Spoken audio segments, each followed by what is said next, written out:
The stars had no mercy. Captain Lyra Dean had learned that truth across 100 battlefields, beneath 1,000 alien suns. But mercy was something she gave freely, even when the universe offered none in return. The Crethean cubs huddled behind her now, their 6 legs trembling, their crystalline eyes wide with terror. There were 12 of them, orphaned when the Zalthor Collective had burned their colony world to ash. Predators by nature, apex hunters in their prime, but these were children. Children who whimpered in the night. Children who had nightmares about the smell of burning fur and the screams of parents they would never see again. Lyra had found them in the ruins, half-starved and feral with grief. Any other species in the Galactic Union would have left them. The Cretheans were feared across 7 sectors, their adult forms capable of tearing through reinforced steel with their claws. But Lyra saw only children. She saw only the lost. So she stayed. For 6 months she had protected them on this forgotten moon, teaching them to hunt, to survive, to trust again. She taught them human lullabies that made no sense in their language but soothed them nonetheless. She bandaged their wounds and learned their names, and never once regretted the court-martial waiting for her back home. Command had ordered her to leave them. She had refused. Rav, the eldest, stood at her side now. He barely reached her shoulder, but his eyes held an intelligence that unnerved most humans. He had been the first to trust her, the first to let her touch his scarred fur without flinching. Lyra, he growled softly, his translator crackling. They're coming, she knew. The Zalthor strike team had been tracking them for days. She'd hoped to lose them in the canyon systems, to buy enough time to signal for evacuation. But the signal beacon had been destroyed in the ambush an hour ago, and now there was nowhere left to run. 15 Zalthor warriors emerged from the crimson dust, their exoskeletons gleaming like oil-slick death. They moved with the practiced efficiency of professional killers, plasma rifles raised, mandibles clicking in what might have been laughter. Human, their commander spoke through a voice synthesizer. You die today. The cubs too. The Cretheans must be cleansed. Lyra stepped forward, putting herself between the cubs and the soldiers. Her rifle was low on charge. Her armor was cracked.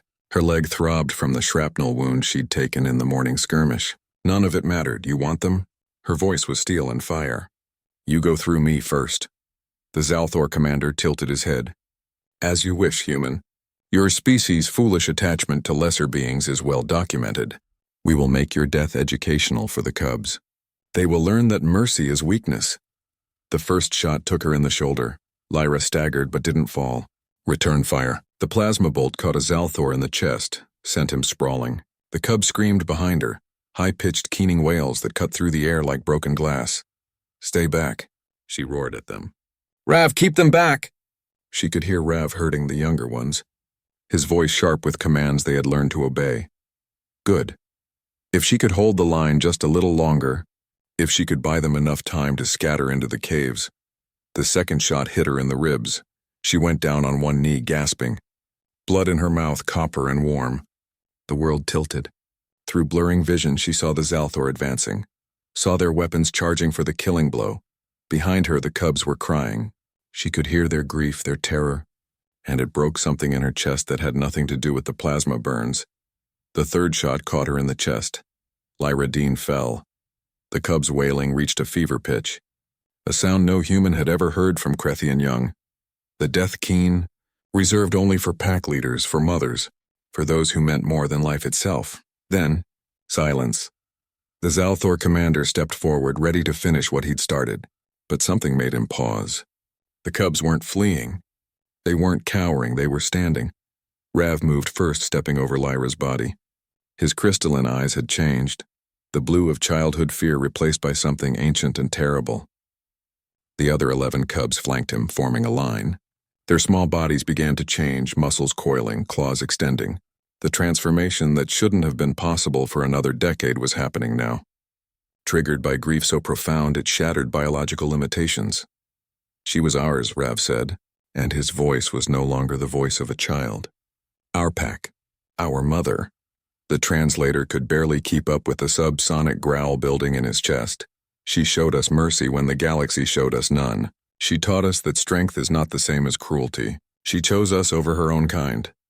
His claws scored deep grooves in the stone beneath his feet. And you killed her. The other cubs joined the growl, a sound that made the Zalthor warriors step back to spite themselves. It was the sound of predators awakening, of something primal and unstoppable being unleashed. Rav's lips pulled back from teeth too sharp, too many. His eyes met the commander's, and in that moment, the Zalthor understood the mistake they had made. "Run," Rav snarled. The Zalthor turned and ran. They didn't make it far. When the human rescue team finally arrived 3 days later, following the emergency beacon Lyra had managed to trigger with her last strength, they found a sight that would be debated in xenobiology circles for generations. Captain Lyra Dean lay in state, her body carefully arranged, surrounded by 12 Krethian cubs who had refused to leave her side. They had stayed with her even in death, keeping vigil as her pack. Around the perimeter, the remains of 15 Zalthor warriors served as a warning to anyone who might threaten their territory again. Rav approached the human commander slowly, carefully. His translator was damaged, his words broken. "She, our mother. Teach us mercy, teach us only strength, we remember." The human commander, a veteran of 30 years, felt tears on his face. "We'll take her home," he said quietly. "And you, all of you, if you want to come." Rav looked back at his siblings, then at Lyra's still form. "Home," he said finally, "is where pack is. She make us pack. We come." In the official report, they called it a miracle. 12 Krethian cubs choosing integration over isolation, choosing humanity over hatred. But those who had known Lyra Dean knew the truth. There are no miracles in the uncaring stars. There is only what we choose to fight for, what we choose to die for, and what we leave behind when we fall. Captain Lyra Dean had chosen love over orders, mercy over fear, and in doing so, had changed the galaxy in ways no weapon ever could.